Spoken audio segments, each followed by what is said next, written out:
نحمدہ و نصلی علی رسولہ الکریم، اما بعد۔ چونکہ حکم ہوا ہے قبلہ صاحب کی کوئی باتیں سنانے کا، ماشاءاللہ اس وقت جو اکثر چہرے نظر آ رہے ہیں وہ قبلہ صاحب سے فیض یافتہ نظر آ رہے ہیں۔ سب نے تقریباً جو حضرت صاحب کی زیارت کی ہوئی ہے، ہمارے حضرت صاحب سچے عاشق رسول تھے۔ ہر کام آپ کا سنت مصطفیٰ صلی اللہ علیہ وسلم کے مطابق ہوتا تھا۔ سنت کیا، نفل کیا، مستحب بھی آپ نہیں چھوڑتے تھے۔ عالم تھے اور عالم بعمل، تو مزہ آ جاتا تھا آپ کے ساتھ سفر کرنے کا، آپ کے ساتھ بیٹھنے کا، آپ کے ساتھ کھانے پینے کا۔ تو بہت ساری باتیں ہیں جو کرنا چاہتا ہوں، لیکن ساری تو نہیں ہو سکیں گی۔ بس ایک بات میں آپ کو چاہتا ہوں کہ ہمارے حضرت صاحب بیمار تھے، بیماری کی یہ حالت تھی کہ سجے کھبے دونوں سائڈوں میں ڈاکٹر کھڑے تھے، تو آپ نے خالق قدام بھی کھڑے تھے، آپ نے اونچی اونچی رونا شروع کر دیا۔ تھوڑی دیر بعد رونے کے بعد خاموش ہوئے تو آپ فرمانے لگے، آپ سمجھتے ہو میں موت کے ڈر سے رو رہا ہوں، میری تو اثر کی سنتے رہ گئی ہیں جس وجہ سے میں رو رہا ہوں۔ دیکھیں الحمدللہ آپ نے باقاعدگی کے ساتھ اثر و عشاء کی سنتیں ادا کی، جس کو ہمیں چھوٹے ہوتے ہمیں تو یہی پڑھایا جاتا تھا، جو بھی کہ یہ اثر اور عشاء کی سنتیں جو غیر موقع ہیں یہ پڑھی جائیں نہ بھی پڑھی جائیں تو کوئی بات نہیں، لیکن حضرت صاحب کو دیکھیں بیماری کی حالت میں بھی ٹائم گزر رہا ہے تو آپ نے رونا شروع کر دیا کہ اس بات سے کہ میری تو اثر کی سنتیں رہ گئی ہیں۔ نہیں حضور ابھی تو کوئی چند منٹ باقی ہیں جماعت کھڑی ہونے میں۔ اچھا، ویل چیئر کا رخ موڑا، قبلہ شریف سنتیں ادا کی، مسجد میں آئے، تکبیر اللہ کے ساتھ نماز اثر ادا کی، واپس گئے تو اللہ نے صحت بھی عطا فرما دی، طبیعت ٹھیک ہو گئی۔ ایسے ہی ایک دن میں صبح آیا، فجر کے ٹائم میں یہاں پہنچا تو طبیعت پہلے خراب تھی کافی زیادہ، بڑی مشکل سے فجر کی نماز پڑھی آپ نے، طبیعت زیادہ ہی نڈال ہوتی جا رہی تھی۔ جو بھی چیز ہم لوگ دیتے تھے وامٹنگ ہو جاتی تھی، الٹی آ جاتی تھی، اور جب الٹی آتی تھی تو پھر اس کے بعد غنودگی، بے ہوشی ایسی ہو جاتی تھی، کافی عرصے بعد، کافی ٹائم بعد پھر ہوش آتی تھی۔ پھر کوئی چیز کھلانے کی کوشش کرتے تھے، جو بھی کھلاتے تھے الٹی آ جاتی تھی۔ ڈاکٹر زاد ہاشمی صاحب سے میں نے کو 11 بجے فون کیا، میں نے کہا ایسے حضرت صاحب کی الٹیاں نہیں روک رہی، تو ڈاکٹر صاحب نے مجھے 2 کیپسول بتائے کہ وہ منگا کے دو آپ۔ دوائی منگائی، دوائی دی تو پھر الٹی آ گئی، الٹی جب آ گئی تو پھر غنودگی ہوگی، بے ہوشی ہوگی۔ اتنی دیر میں عصر کی ظہر کی اذان ہو گئی۔ جب ظہر کی اذان ہوئی، اذان ختم ہوئی تو آپ غنودگی میں تھے، میں نے آپ کو ایسے ران کے ہاتھ پہ ہاتھ رکھ کے نا آپ کو جگانے کی کوشش کی، آپ فوراً اٹھے، جماعت ہو گئی۔ میں نے ایسے سارا ہلا دیا، جو ہی میں نے سارا لیا آپ نے زور سے اپنے منہ پہ تھپڑ مارے، 2 دفعہ، تیسری دفعہ میں نے زور سے آپ کے ہاتھ پکڑ لے۔ میں نے کہا حضور ابھی تو اذان ہوئی ہے، جماعت نہیں ہوئی۔ میں نے اچھا چلو وضو کراؤ، سہارا دیا، وضو کیا، وضو کر کے سنتے ادا کر کے جماعت کے ساتھ نماز پڑھی، واپس گئے، چائے پلائی، چائے ہضم ہو گئی۔ تو دوائیوں سے طبیعت نہیں ٹھیک ہو رہی تھی، نماز بعد جماعت ادا کرنے سے طبیعت ٹھیک ہو گئی۔ تو ہر عمل آپ کا سنت کے مطابق، یہ چونکہ آپ ہمیں یہی سبق یاد کراتے تھے کہ کوشش کریں کہ ہر کام ہمارا سنت کے مطابق ہو. آپ بھی خیال کیا کریں، مجھے بھی میرا خیال رکھیں. بس میری قسمت تو اچھی تھی الحمدللہ، آپ کے قدموں تک تھا، لیکن جو آپ نے کہا نا کہ میاں صاحب دیکھیں کہیں ہماری کوئی سنت نہ رہ جائے. تو ایک دن جب کھانے کا آپ کا ٹائم ہوتا تھا 10 بجے، صبح 10 بجے کھانا کھاتے تھے، پھر مغرب کے فوراً بعد کھاتے تھے. تو صبح کا جب کھانا ہوتا تھا نا، تو میرا انتظار رہتا تھا کہ میاں صاحب آئیں گے تو کھانا کھائیں گے. تو میں جب آیا تو کھانا تیار تھا، بیٹھے تھے، میاں صاحب آؤ کھانا کھائیں. تو میں آیا ہی تھا، میں نے ہاتھ دھو کے فوراً آپ کے ساتھ بیٹھ گیا. تو میں نے کہا ضرور ذرا آپ ہاتھ دھو لیتے. تو فرمانے لگے میں جب اس کمرے سے ادھر آیا تھا تو اس لیے سے ہاتھ دھو کے ہی آیا تھا کہ میں نے کھانا کھانا ہے. دیکھیں میری کم عقلی کہ میں اپنے شیخ کو کہہ رہا کہ ضرور ہاتھ دھو لیں، صرف چونکہ آپ کا فرمان تھا کہ یاد کرانا کہ کسی کی سنت سے سنت نہ رہ جائے، تو کھانا کھانے سے پہلے ہاتھ دھونا سنت ہے. تو الحمدللہ کبھی ایسا ہوا ہی نہیں کہ آپ کی سنت کیا، نفل کیا، مستحب بھی چھوٹ جائے.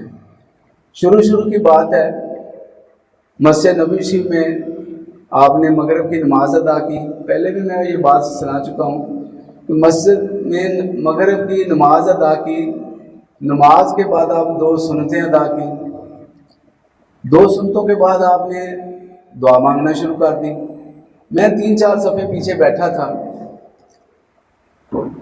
تو میرے دل میں خیال ہے کہ حضرت صاحب کے متعلق تو جو بات سنی ہے نا، جو صاحب مجھے لے کے آئے تھے نا، وہ کہنے لگے کہ حضرت صاحب کا ہر کام سنت کے مطابق ہے. وہ کہتے ہیں کہ ہمارے حضرت صاحب ایک سوتر بھی سنت سے ادھر ادھر ہوتے تو میں شیخ نہ مانتا. اور اس آدمی کا کیا اللہ تعالیٰ نے اس کو کیسے انعام سے نوازا ہے کہ وہ جب چاہتا ہے اس کو سرکار کی زیارت ہو جاتی ہے. آپ کے اس غلام کو اتنا مقام ہے تو آپ کا کیا مقام ہوگا کہ جب وہ کہتا ہے کہ میں جب چاہتا ہوں سرکار کی زیارت ہو، مجھے سرکار کی زیارت ہو جاتی ہے. تو وہ کہتا ہے کہ اگر حضرت صاحب سنت سے ایک سوتر بھی ادھر ادھر ہوتے تھے میں شیخ نہ مانتا. کہ ہمارے الحمدللہ شیخ ہر عمل سنت کے مطابق ہو رہے ہیں. تو بات کیا چاہ رہی تھی کہ آپ سنت کیا، نفل کیا، مستحب بھی نہیں چھوڑتے. تو آپ نے مغرب کے نفل چھوڑ دیے، پھر مسجد نبوی شریف میں یہ خیال آ رہا ہے. ابھی خیال پورا نہیں ہوا، خیال آ ہی رہا تو آپ نے فوراً دعا ختم کر کے نا پیچھے مڑ کے دیکھا. غصہ چڑھ جاتا ہے، جیسے بلانے کا انداز بھی ہوتا ہے نا، پیسے یا اگر انسان یہ غصے سے بلایا. میں قریب گیا، ماتے میں نفل چھوڑے تو نہیں ہے، نفل تو ہوٹل میں جا کے پڑھ لوں گا. یہ الفاظ تھے آپ کے، نفل تو میں ہوٹل میں جا کے پڑھ لوں گا. میں نے ایک بات بتا، میں ادھر نفل پڑھوں، میرے آقا کا امتی میرے آگے سے گزرے، میری وجہ سے اس کو گناہ ہو تو کیوں چل اٹھ چلے. دل کی بات بھی آپ نے جانچ لی کہ یہ کیا سوچ رہا ہے میرے متعلق. تو اللہ تعالیٰ نے کیسے کیسے انعامات سے نوازا. تو کیسے اللہ تعالیٰ نے ہر عمل سنت کے مطابق. اور کیا بات سنایا کرتے تھے کہ اللہ تعالیٰ کے بارگاہ میں آپ دیکھیں کہ سنت مصطفیٰ صلی اللہ علیہ وسلم کی قدر کیا ہے. صحابہ کرام کی بارگاہ میں دیکھیں کہ سنت مصطفیٰ صلی اللہ علیہ وسلم کی قدر کیا ہے. اور یہ اللہ کی بارگاہ میں دیکھیں سنت مصطفیٰ صلی اللہ علیہ وسلم کی کیا قدر ہے. تو پھر آپ بات سناتے تھے کہ حجاج بن یوسف ظالم ترین بادشاہ گزرا، اس کے ظلم کی یہ انتہا تھی کہ اس کے دور میں ایک دفعہ چوری ہو گئی. جب چوری ہوئی تو اس نے آرڈر کر دیا کہ عشاء کے بعد کوئی آدمی باہر نہ نکلے. جو اگر عشاء کے بعد آدمی باہر نکلا پایا گیا اس کو قتل کر دیا جائے گا. کچھ لوگ مسجد سے نماز پڑھ کے نکلے ہیں، اس کے سپاہیوں نے پکڑ لیا کہ ہم تجھے قتل کریں گے. کیوں؟ حجاز کا حکم ہے عشاء کے بعد ہم، اور اللہ کے بندو ہم تو مسجد سے نکل رہے ہیں آپ کو سامنے نماز پڑھ کے. نہیں ہمیں نہیں پتہ، بات چل نکلوں گے حجاز کے پاس لے جاؤ. حجاز کے پاس نہیں ہونے کے بس ان کو قتل کر دو. عشاء کے بعد یہ باہر نکلے کیوں ہیں؟ یہ ظلم کی انتہا کہ نمازیوں کو بھی قتل کرا دیا. اس کے دور میں قید سالی ہو گئی.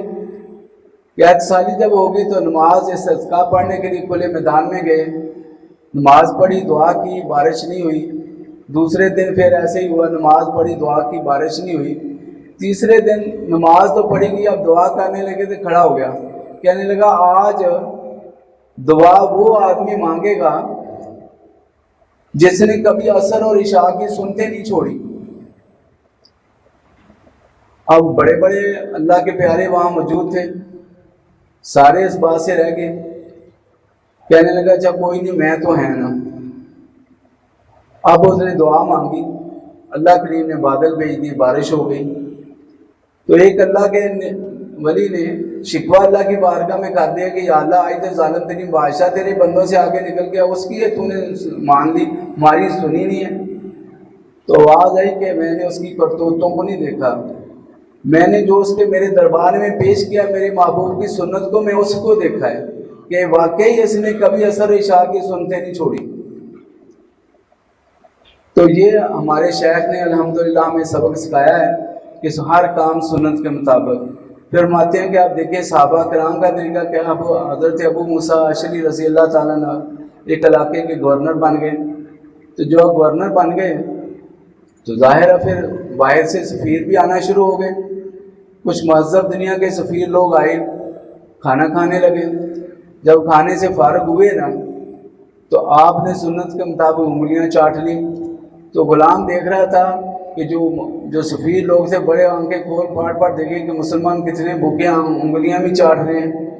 تو اب غلام نے کہہ دیا کہ حضور آج کیا تھا کہ آج انگلیاں نہ چاٹتے، کیوں کیا ہوا؟ وہ یہ لوگ مہذب دنیا کے جو لوگ ہیں آپ کو بڑے غور سے دیکھ رہے تھے کہ آپ کتنے بھوکے ہیں۔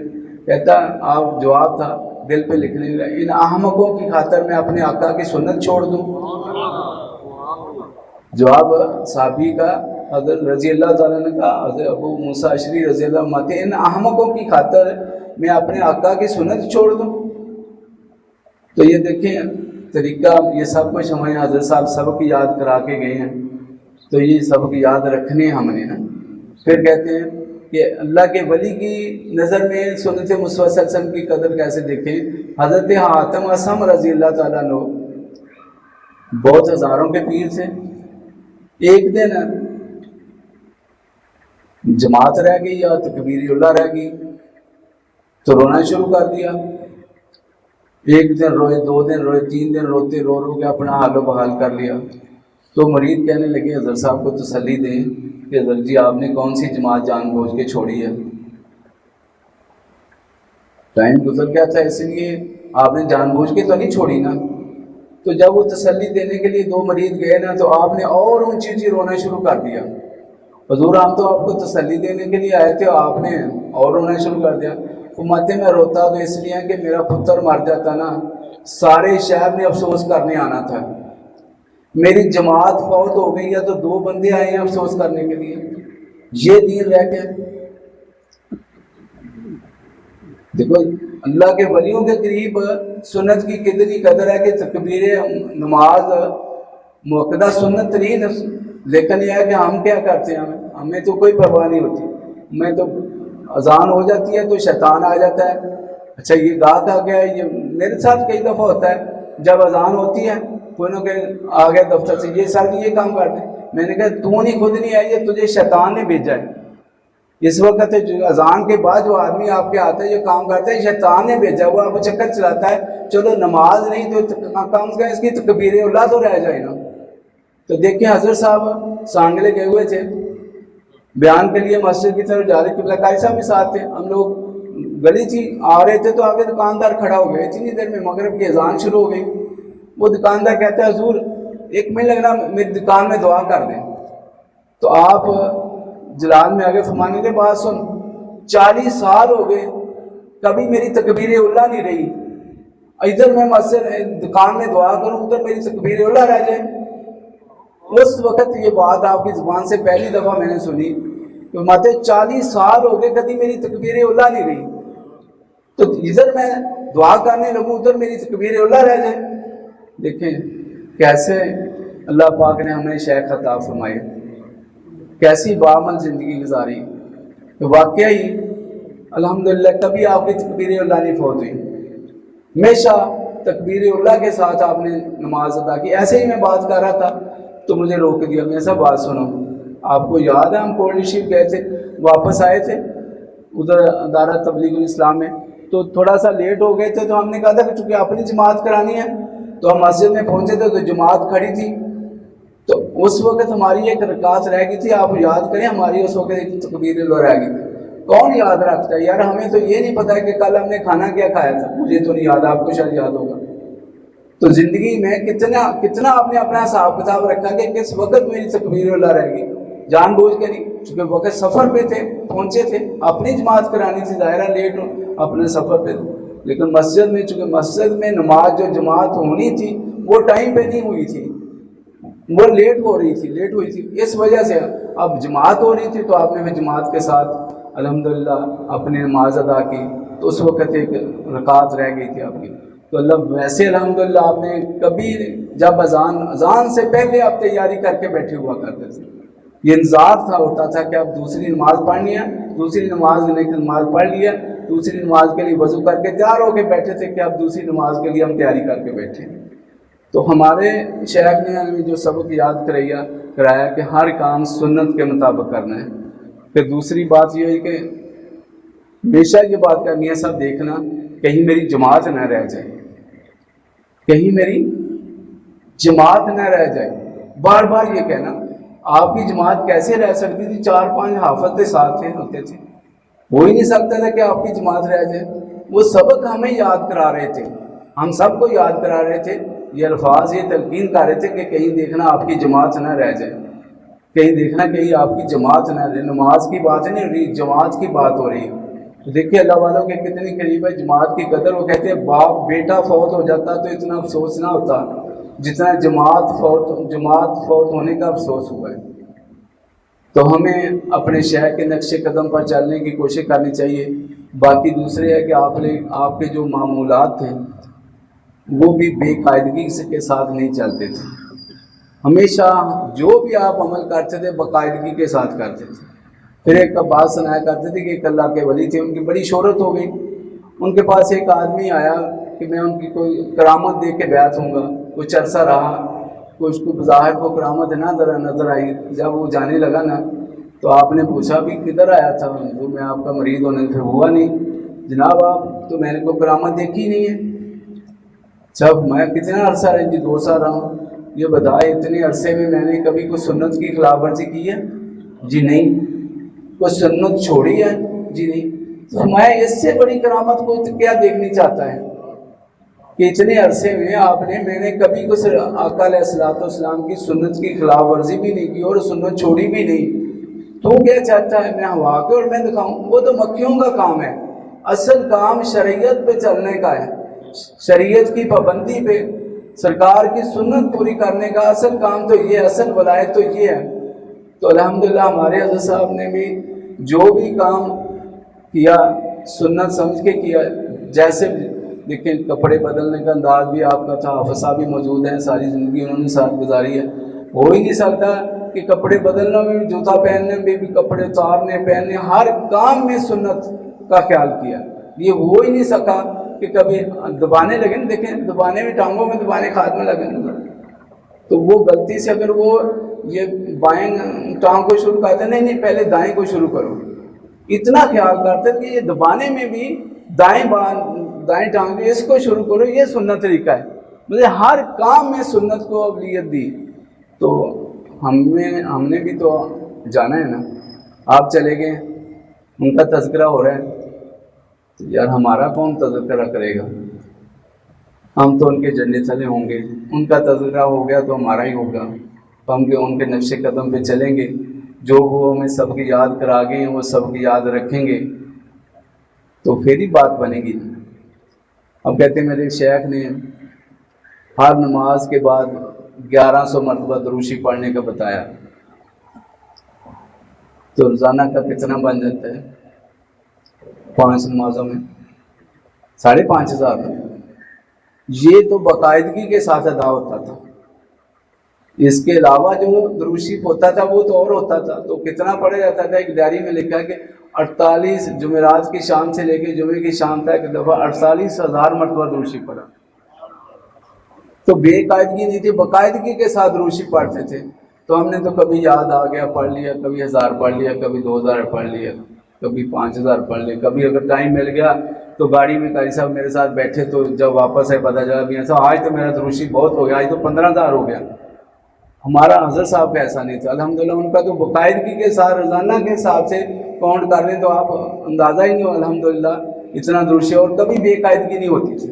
تو یہ بات کرنے کا مقصد یہ ہے کہ ہمیں درود پاک بھی جو پڑھنا ہے نا تو اس کو باقاعدگی کے ساتھ اپنے شیخ کے فرمان کے مطابق پڑھیں، کوشش کریں کہ ہر عمل جو ہمارا سنت کے مطابق تو انہوں نے کیا ہے نا، تو ہمیں جو سبق یاد کرا کے گئے ہیں، جو تلقین کر کے گئے ہیں، اس کو یاد کرنے کی کوشش کریں کہ ہمارا درود پاک بھی باقاعدگی کے ساتھ ہو جائے، نماز بھی باقاعدگی کے ساتھ تکبیر اللہ کے ساتھ ادا ہو جائے، تو پھر ہر کام سنت کے مطابق ہو جائے۔ تو یہی لے کے دے کے گئے نا، 3 چیزیں لے کے دے کے گئے ہیں کہ سچا سچا عشق رسول ہو، ہر کام سنت کے مطابق ہو، نماز پابندی سے باجماعت پڑھیں، تینوں کام کر لیں اور پھلانگتے جنت میں چلے جائیں۔ تو کیا خیال ہے، جانا ہے نا جنت؟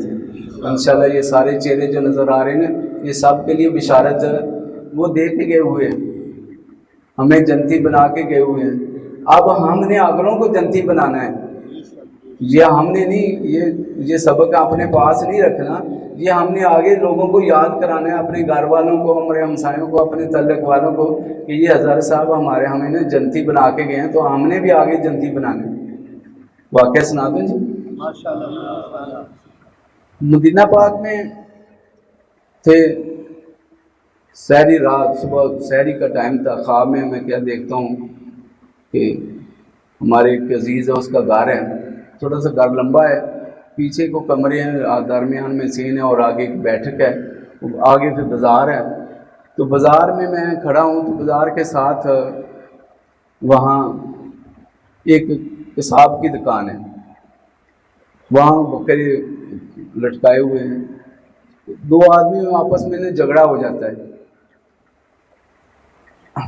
کرسی لے کر جی شاہ صاحب ہے،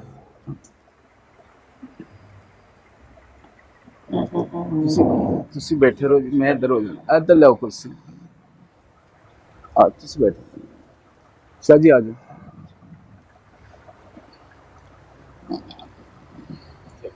چلو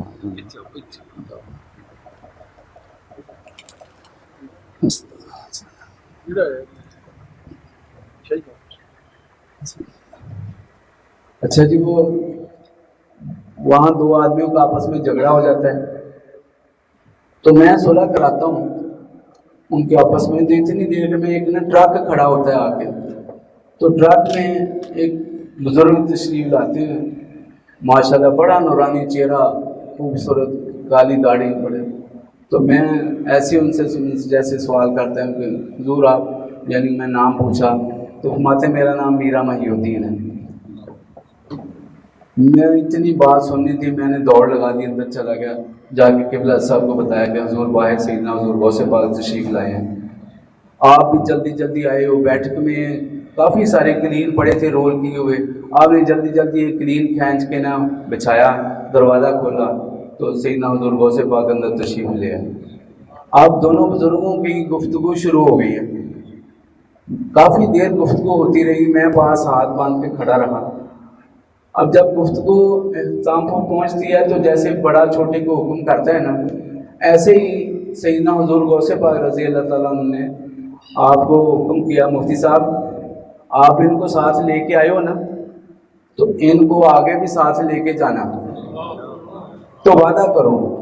اب ماتے ٹھیک ہے حضور وعدہ، ماتے نہیں، آپ نے صبح نا عمرہ کرنے جانا ہے، تو آپ نے جہاں کھانا کعبہ جا کے ان کے ساتھ وعدہ کرنا۔ اتنی بات میری آنکھ کھل گئی، اور واقعی ہم نے عمرہ کرنے جانا تھا صبح۔ دیکھو اللہ زندہ ہے واللہ، تو زندہ ہے واللہ، میرے چشم عالم سے چھپ جانے میں میرے آقا علیہ الصلوۃ والسلام کے غلام زندہ ہیں۔ دیکھو سیدنا حضور غوث پاک رضی اللہ عنہ فرما رہے ہیں کہ آپ نے صبح عمرہ کرنے جانا ہے، وہاں جا کے وعدہ کرنا۔ تو اب واقعی عمرہ کرنے جانا تھا، میں اٹھا، بڑا خوش تھا، اتنا پیارا خواب آیا، جلدی جلدی وضو کیا، دیکھا حضرت صاحب اپنے کمرے میں نا روزہ مبارک کی طرف منہ کر کے نا دروشی پڑھ رہے تھے، بیٹھے تھے۔ تو 2 بجے کا 2-2:30 بجے کا ٹائم تھا، تو میں نے جا کے اجازت کے اندر گیا تو خواب سے آئے، بڑے خوش ہیں، تو میں نے کہا میاں صاحب کو اٹھاؤ تو وضو کریں, نفل پڑھ لیں, احرام باندھ کے نفل پڑھ لیں اذان سے پہلے نہیں تو پھر روانگی ہوتی ہے. تو اب ہم سب جتنے ساتھی ہم تھے سب نے اٹھے, احرام باندھے, نفل پڑھے. پھر الحمدللہ آپ کی یہ روٹین ہوتی تھی کہ جب بھی حرم شریف میں وہاں جاتے تھے نا, نماز ہمیشہ حرم شریف کے اندر ہی جا کے پڑھتے تھے. کئی ساتھی میں نے دیکھا جاتے ہیں نا تو مسجد کے جو باہر سین ہے نا وہاں نماز ادا کرتے ہیں, لیکن نہیں, آپ وہاں جو دروازے کے اندر ہے وہ مسجد کی حد ہے. باہر جو سین ہے نا وہاں تو آپ جوتے لے کے آتے جاتے سب لوگ, لیکن نہیں, آپ مسجد کے ہاں ہمیشہ آپ کے حد سب کوشش ہوتے تھے. ساری نمازیں آپ نے ہمیشہ مسجد کے شریف کے اندر ہی جا کے ادا کی. خیر جا کے ہم نے فجر کی نماز مسجد شریف میں ادا کی باجماعت, واپس آئے, گھر والوں کو سب کو ساتھ لیا, گاڑی والا آ گیا, چلے گئے عمرے کے لیے. عمرہ جا کے کیا, فارغ ہوئے تو میں نے عرض کی, میں کہ حضور آپ میرے ساتھ جو وعدہ سیدنا حضور غوث پاک نے لیا تھا وہ کریں میرے ساتھ وعدہ. تو فرمانے لگے میاں صاحب جی اللہ نے کرم کیتا ہے انشاءاللہ تعالیٰ ہم ضرور نال لے کے جاؤں گے. میں کہ نہیں جی میری بھی کون شرط تھا. کہنے لگے کی؟ میں کہا جی جننے میرے جاننے والے تھے جننے وہ انہوں نے جاننے والے سارے لے کے جانا. اچھا ایک لمحے سوچے بغیر آپ جلال چاہے فرماندے چلو چل اس طرح تو پھر اس طرح ہی صحیح ہیں, فرماندے چل اس طرح ہی صحیح. میں نے نہیں کبھی دیکھا کہ حضرت صاحب نے کبھی دعویٰ کی ہو یا ہمارے کہ اکثر دیکھیں پیروں کے پاس جاتے ہیں سارے کہتے ہیں جاؤ جی جاؤ تھوڑا کام ہو جائے گا. نہیں, ہمارے حضرت صاحب ہمیشہ اچھے اللہ بھلا کرے گا, اللہ بہتر کرے گا, دعا فرماندے تھے, لیکن کبھی دعویٰ نہیں کیتا. پر ادو دعویٰ کرتا فرماندے اچھا چل پھر اس طرح ہی صحیح. پھر وعدہ کر لیا تہاڈا بھی ہو گیا تے تہاڈے تے آن والے بھی ہو گیا. تے کی خیال ہے پھر جڑے آن والے ہوئے وہ بے نمازی ہون گے تے پھر حضرت صاحب پھسانا ہے. جو انہوں نے وعدہ جی کر لیا تے بے نمازی نے تے نہیں جنت چ جانا نا. تے کی خیال ہے جڑے ساڈے بے نمازی وہ تے پکے ہوئے ہیں, عہد کریے نا کہ حضرت صاحب کے فرمان کے مطابق سیدنا حضور غوث پاک نے ساڈے واسطے ایک وعدہ کروایا اللہ دے ولی کولوں کہ انہاں سارے نے جنت چ لے کے جانا. تے بے نمازی نے تے کوئی نہیں جانا, نمازیاں نے جانا نا. تو کوشش کریے کہ ہم اپنے حضرت صاحب واسطے آسانی پیدا کریے, انہوں واسطے کوئی مشکل نہیں. ساڈا ہر کام دیکھ کے میں کسی نے کہا یار سچے پیر کی نشانی کی ہے, انہیں کہا انہیں مریداں نوں دیکھو, جی وہ مریض سچے نے تو پیر بھی سچا ہے. تو جی ساڈے چ کوئی خامیاں ہوئی ہیں تو اپنے شیخ کی چادر تے داغ لاؤن والی گل ہے نا. اپنی اصلاح کریے, اپنے اندر دیکھیے, جڑا بھی گل کرن لگی یار ساڈے شیخ کے اتنے حرف تے نہیں جائے گا. کوئی بندہ دیکھ کے یہ نہیں کہہ دے گا بھی یار تو عمل کیتا تو پیر کے تو مرید کدا ہے, کہڑے پیر دا مرید ہے وہ تیرے چ یہو جیاں خامیاں. جے تیرے حضرت صاحب دے اتنے گل آ گئی نا تے پھس جانا تے کئیاں نوں پھسا لینا. تے کوشش یہی کر, اج تو وعدہ کر, عہد کر اپنے اندر یہ آواز دے کہ نہیں جس طرح میرے حضرت صاحب نے اپنی زندگی گزاری ہے نا اپنے رب نوں راضی کیتا. تے آپ یہی فرماندے ہوندے سی میاں صاحب اللہ دے ولی نوں سب تو پہلا انعام جڑا ملدا نا جی جن بھی وہ جنازہ پڑھیا ہوندا نا وہ بخشش ہو جاتی. جن بھی وہ جنازہ پڑھیا وہ بخشش ہو جاتی. یہ مظاہرہ ہو بھی گیا. اسی قبلہ قاری صاحب دے نال ایس پوانی روڈ دے 33 چک اتنے گئے. اتنے ایک صاحب انہوں نے گھر اسی گئے پی جی مفتی صاحب کے کزن انہوں کا وسیم صاحب کہنے لگے جی میرا سکا ماما ہے ایس یونیورسٹی کے پروفیسر. اور بندہ دین تو اتنا دور ہے کہ انہیں کبھی عید کی نماز بھی نہیں پڑھی, کبھی عید کی نماز بھی نہیں پڑھی. لیکن جدن کا وہ حضرت صاحب کا جنازہ پڑھ کے آیا نا ادن کا وہ بندہ مسلے تو نہیں اٹھتا. نظارہ ہو گیا نا جی کہ جن بھی جنازہ پڑھیا سب تو پہلا انعام وہی میں انہوں ملتا ہے کہ جن بھی جنازہ پڑھیا انہوں جنتی بنا دیتا ہے. تو جنتی ہو گیا مسلے تے بہنا تھا اللہ تعالیٰ جنت عطا کرے گا. پہلے تو نماز فرض بھی کھائی جاتا سی, ہوں نفل کے چھڈ کے تہجد سب کچھ شروع ہو جاتا. یہ تو آپ دے جنازے کی گل ہے. تو آپ کی کتاباں دیا کنیاں گلاں نے کتنے کتنے تک فیضان پہنچا ہے. ایسے سامنے نظر کی گل ہے نا, جتھے آپ کی قلم ہاتھ کی لکھی ہوئی کتاب جڑی ہے